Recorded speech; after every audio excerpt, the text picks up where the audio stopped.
बांग्लादेश ने अपने नए प्रधानमंत्री को इलेक्ट कर लिया है।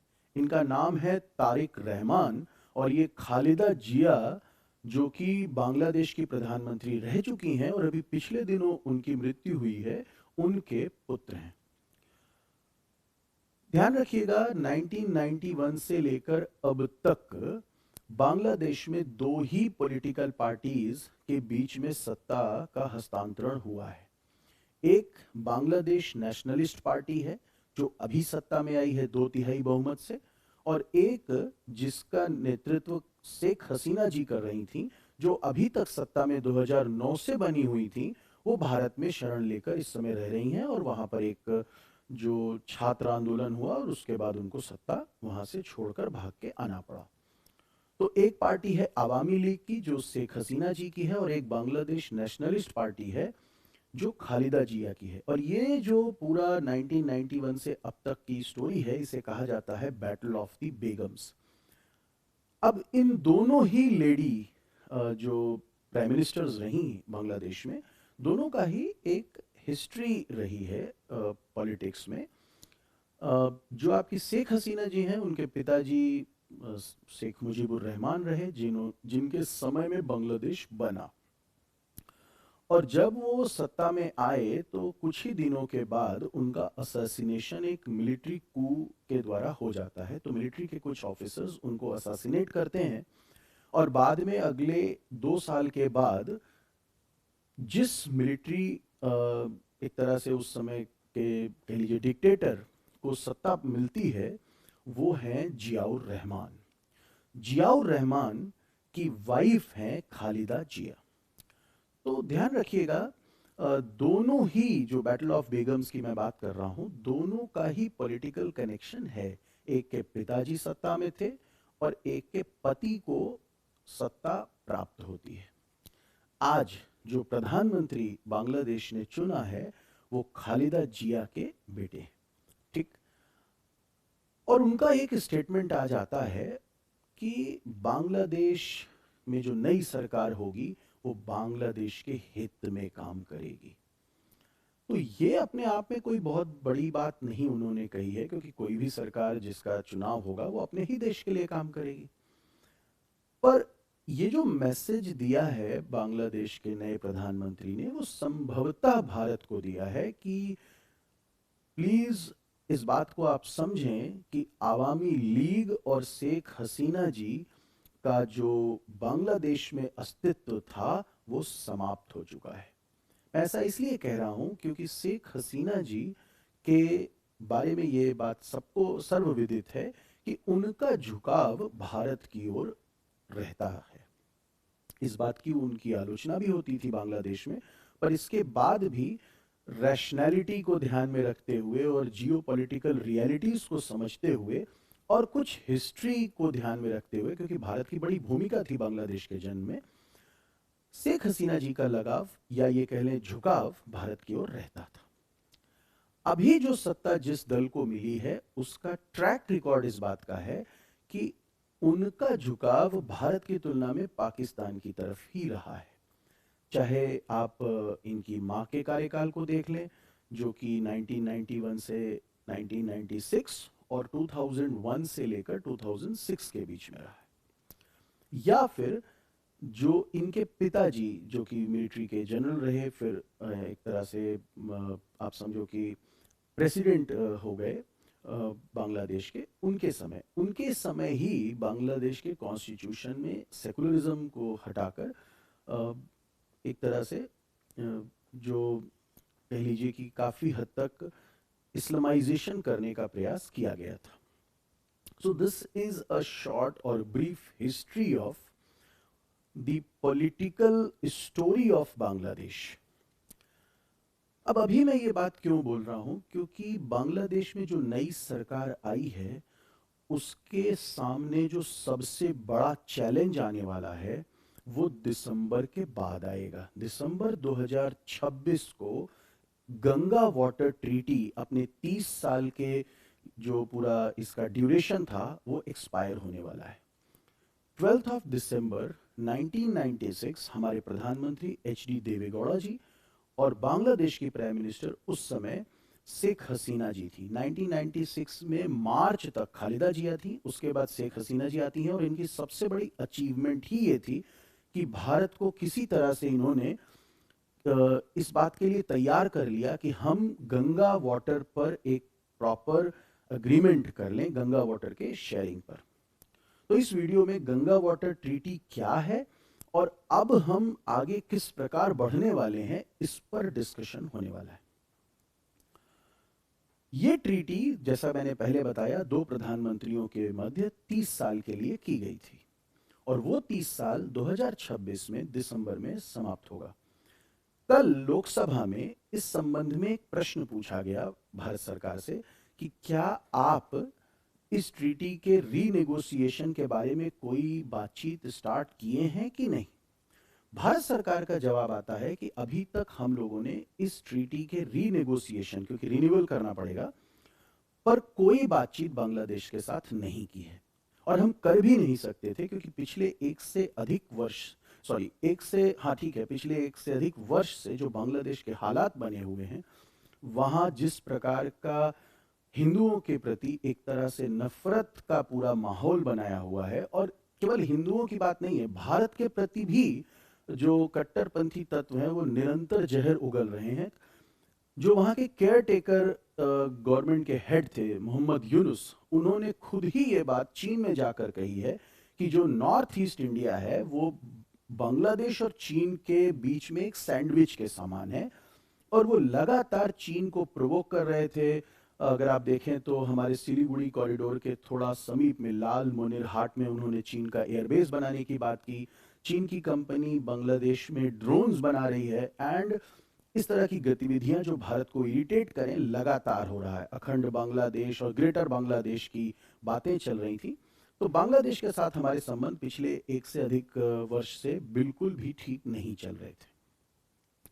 ऐसे में एक चीज तो पॉजिटिव है कि वहां जो जमाते इस्लामी जो दल था, इस समय ध्यान रखिएगा, मैं फिर से एक बार क्लैरिटी दे दूं, दो पॉलिटिकल पार्टीज बांग्लादेश में पिछले समझो 1991 से प्रेजेंट तक रही हैं।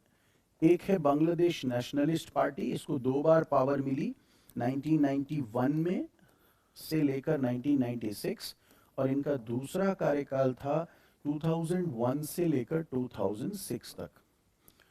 और जो दूसरी पॉलिटिकल पार्टी अवामी लीग है, जिसको लीड कर रही थी शेख हसीना जी, ये दल 1996 से लेकर 2001 और उसके बाद 2009 से लेकर प्रेजेंट, मैं प्रेजेंट इसलिए बोल रहा हूं क्योंकि बीच में अभी केयरटेकर गवर्नमेंट वाली सारी कहानी आप जान रहे हो। नाउ ये जो बीच में आप गैप देख रहे हो 6 से 9, इस बीच में केयरटेकर गवर्नमेंट रही है। तो बांग्लादेश में ये सब होता रहता है। तो अभी भी लगभग एक से अधिक वर्ष के लिए केयरटेकर गवर्नमेंट थी मोहम्मद यूनुस के नेतृत्व में, और अब जो पार्टी सत्ता में आ रही है वो यही पार्टी आ रही है। ये जो पार्टी है, political party Bangladesh nationalist party, ये इसके जो इस समय के चीफ हैं वो है तारिक रहमान, और तारिक रहमान बेटे हैं जियाउर रहमान के, और ये हैं बेटे खालिदा जिया के। तो खालिदा जिया जो कि दो बार प्रधानमंत्री रह चुकी हैं, इस कार्यकाल में कौन लीड कर रहा था? खालिदा जिया।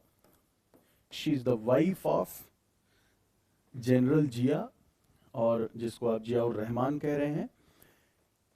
ये आर्मी के आप समझो कि डेप्टी चीफ जैसी स्थिति में थे, और जिस समय शेख हसीना जी के पिताजी को असैसिनेट किया जाता है, तो शेख हसीना जी के पिताजी थे शेख मुजीबुर रहमान, उनकी बांग्लादेश के जन्म के कुछ ही वर्षों बाद 75 में मृत्यु हो जाती है, मार दिया जाता है उनको, और सत्ता प्राप्त हो जाती है जियाउर रहमान को। हालांकि इनको कभी डायरेक्टली इम्प्लीकेट नहीं किया गया इस असैसिनेशन के लिए, पर इस असैसिनेशन के अल्टीमेट लाभार्थी जियाउर रहमान ही थे। 77 में ये प्रेसिडेंट बन जाते हैं और बाद में इनको भी हटाकर फिर एक दूसरे मिलिट्री जनरल आ जाते हैं सत्ता में, और ये सब चलता रहता है। 1991 में फिर से डेमोक्रेसी रिस्टोर होती है और बांग्लादेश नेशनलिस्ट पार्टी सत्ता में आती है। सो this is the brief history which you should be knowing now. अब आते हैं अभी के मुद्दे पर। तो तारिक रहमान के सामने जो सबसे बड़ा चैलेंज है, the biggest challenge is to somehow convince India again to have this treaty, India Bangladesh treaty on river Ganga. ध्यान रखिएगा, ये बहुत महत्वपूर्ण चैलेंज है। पर इस चैलेंज को समझते हुए जिस प्रकार की इनिशियल एक समझो पॉजिटिव मैसेज देना चाहिए था, वो अभी तक हमको मिल नहीं रहा है। उल्टा हमें इस तरह के मैसेजेस दिए जा रहे हैं कि भारत एक कम्युनल देश बन चुका है। तारिक रहमान और इनके जो फॉरेन अफेयर्स के एडवाइजर हैं, उन्होंने, अगर आप द हिंदू में इस न्यूज को देखें, ये द हिंदू में ये न्यूज आई है, और इन्होंने हुमायूं कबीर ने, जो इनके फॉरेन अफेयर एडवाइजर हैं तारिक रहमान के, इन्होंने उल्टा भारत पर ही आरोप लगाया है कि भारत एक कम्युनल देश है और हम एक कम्युनल पार्टी को चुन रहे हैं। जो एक से अधिक वर्षों से बांग्लादेश में हो रहा है, वहां की माइनॉरिटीज हिंदुओं के विरुद्ध, उस पर इन्होंने एक शब्द भी अश्योरेंस नहीं दिया है। उल्टा ये भी भारत पर ही आरोप लगा रहे हैं कि हम कम्युनल हो रहे हैं। तो इस पार्टी का, बांग्लादेश नेशनलिस्ट पार्टी का जो ओवरऑल पूरा इनका जो थॉट प्रोसेस है, वो इंडिया वर्सेस पाकिस्तान में, ये जो पॉलिटिकल पार्टी है बांग्लादेश नेशनलिस्ट पार्टी, ये हमेशा पाकिस्तान के साथ रही है, इनका इतिहास यही रहा है, और इनका भारत के साथ बहुत अच्छा संबंध कभी नहीं रहा है। ठीक बात है। आशा करते हैं कि इस बार ऐसा ये नहीं करेंगे, क्योंकि इनको ये नहीं पता है कि जिस दौर में 1991 से लेके 1996 और बाद में 2001 से 2006 का ये जो दौर था जब इनकी पार्टी सत्ता में थी, और आज का जो दौर है, आज का जो भारत है, वो किस तरह से डील करता है, इसमें बहुत बड़ा टेक्टोनिक शिफ्ट आ चुका है। अब हमने सठे साठ्यम समाचरित की जो नीति अपनाई है, उसमें हम लोग सबसे बड़ा, हमारे पास जो भी एसेट है, देखिए 4096 किलोमीटर की हमारी लैंड बाउंड्री है बांग्लादेश के साथ। ध्यान रखिएगा, बार बार ये बात आती है, बार बार हम ये बात कहते हैं कि भारत का ये सेंसिटिव पॉइंट है, सिलीगुड़ी कॉरिडोर है, चिकन जिनेक है। आप इस बात को समझो, ठीक है, इसका बड़ा एडवांटेज लेने की बात इन्होंने भी की थी, जो वहाँ के अभी तक के सत्ता पे स्थापित रहे मोहम्मद यूनुस, और उन्होंने कहा कि चीन और बांग्लादेश के मध्य हमारा ये जो नॉर्थ ईस्ट इंडिया है, ये सैंडविच के समान है। लेकिन उनको ये नहीं समझ में आ रहा है कि भैया आपका पूरा देश ही 4096 किलोमीटर की हमारी सेना है, आप तो खुद ही हमारे देश से चारों ओर से घिरे हुए हो। तो तारिक रहमान जी को ये बात अभी समझना होगा। वो भारत पर ही आरोप लगा रहे हैं कि हम लोग कम्युनल हो गए हैं। सबसे पहले तो उन्हें अपने अंदर झांकना होगा और इस बात को इंश्योर करना होगा कि वहां की माइनॉरिटी सेफ हो और उन्हें वहां की सरकार पर दोबारा से ट्रस्ट उनका स्थापित हो। ठीक बात है। दूसरी बात, जो हम लोगों ने आज से 30 साल पहले 1996 में एग्रीमेंट किया था, वो आज की रियलिटीज के अकॉर्डिंग हम निश्चित रूप से अब चेंज करेंगे। तब से जनसंख्या में बहुत बड़ा चेंज आ चुका है, अर्बनाइजेशन का जो स्टेटस है वो बदल चुका है, इंडस्ट्रियल यूज में हमको वाटर बहुत ज्यादा लगेगा, और हमें क्लाइमेट चेंज को भी इंश्योर उसको भी हमें पिक्चर में रखना होगा। तो जो क्लाइमेट चेंज के कारण वाटर की अवेलेबिलिटी में चेंज आया है, और पॉपुलेशन का जो चेंज हुआ है भारत में, जो एग्रीकल्चरल हमारी नीड्स में चेंज हुआ है, अर्बन यूज में जो वाटर का हमें अधिक आवश्यकता है, इंडस्ट्रियल यूज में अधिक आवश्यकता है, वो सारी रियलिटीज को अब ध्यान में रखते हुए हम नए तरीके से गंगा वाटर ट्रीटी को नेगोशिएट करेंगे। हो सकता है कि भारत पर दबाव बनाने के लिए इनके नए नए जो प्रधानमंत्री बनने वाले हैं उन्होंने कुछ स्टेटमेंट दिए हों, लेकिन यह भी ध्यान रखना है कि भारत इस बार सिर्फ वेट कर रहा था कि देखते हैं कोई नया जो वहाँ का डेमोक्रेटिकली इलेक्टेड व्यक्ति है वो किस तरह से अपने देश को ले जाता है, किस तरह से भारत और बांग्लादेश के रिश्तों को समझता है।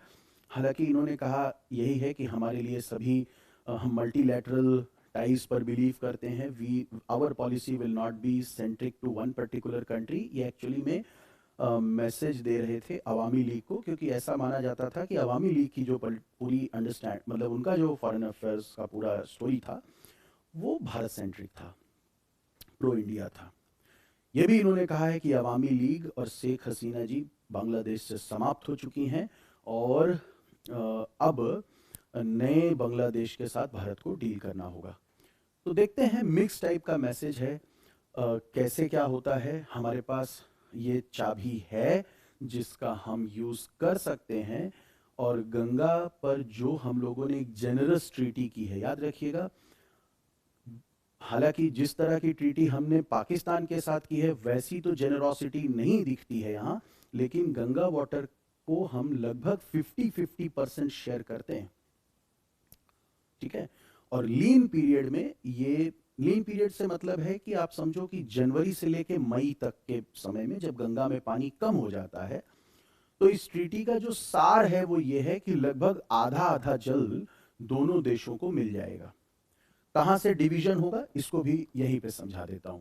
देखिए, ये हमारी गंगा रिवर है, और ये एक स्थान है बांग्लादेश में गिरिया करके।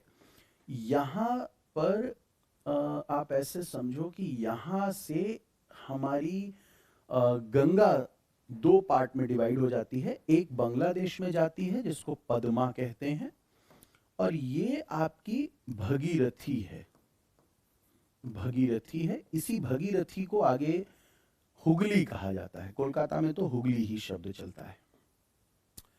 अब ये जो नदी है इसको हमने थोड़ा पहले डैम कर लिया और एक डैम बनाया, फरक्का बराज है ये, लगभग 108 मेन गेट हैं इस बराज में। बराज एक इस प्रकार का डैम होता है जिसका पर्पस ही होता है कि वो किस तरह से नदी के जल को डाइवर्ट करे। तो हमने यहाँ बराज बनाया 1975 में, तब से गंगा को लेकर विवाद भारत और बांग्लादेश में चलता रहा। अब ये बराज का पर्पस क्या है कि यहाँ वाटर स्टोर होगा, और यहां से एक फीडर कैनाल बनाया है 38 किलोमीटर का, और इस कैनाल के थ्रू हम पानी भगीरथी में या हुगली में अलग से डाल देते हैं। तो अब यहां हम लगभग आप समझो 50-50% का शेयरिंग कर रहे हैं वाटर को। लीन पीरियड में जब पानी कम होता है तो लगभग आधा आधा का शेयरिंग होती है। अब जिस तरह की हमारी रिक्वायरमेंट्स बढ़ रही हैं, हो सकता है इस रेशियो में हम कुछ चेंजेस लाएं। Let's see how we negotiate. अभी तो भारत सरकार ने वेट एंड वॉच की पॉलिसी अपनाई थी, और अभी आगे भी हो सकता है कि हम ये बांग्लादेश की तरफ से हम ये इनिशिएटिव चाहें कि भैया आप हमसे रिक्वेस्ट करिए कि ये ट्रीटी हम लोग फिर से नेगोशिएट करें, क्योंकि अगर ये नहीं करते हैं तो फिर भारत इस ट्रीटी के एक्सपायर होने के बाद भारत फ्री है वो अपने हिसाब से जितनी आवश्यकता होगी अपने वेस्ट बंगाल के लिए हम लोग पानी भगीरथी में डाइवर्ट करेंगे। ध्यान एक बात और रखनी है, हमको ये इसलिए करना पड़ता है क्योंकि हमारा जो यहाँ कोलकाता का बंदरगाह है उसमें वो एक रिवरीन पोर्ट है, वहाँ पानी की उपलब्धता आवश्यक है। साथ ही साथ पूरी इंडस्ट्रीज हैं इस पूरे बेल्ट में, जूट इंडस्ट्रीज हैं, तमाम इंडस्ट्रीज हैं, उसके लिए पानी की रिक्वायरमेंट है। ये तो रिवर्स गंगा तो चली जाती है बांग्लादेश में, ठीक है। तो this is a very important what you say, this is a very important talking point between India and Bangladesh. Let's see आगे कैसे हम लोग इसको negotiate करते हैं. Thank you so much.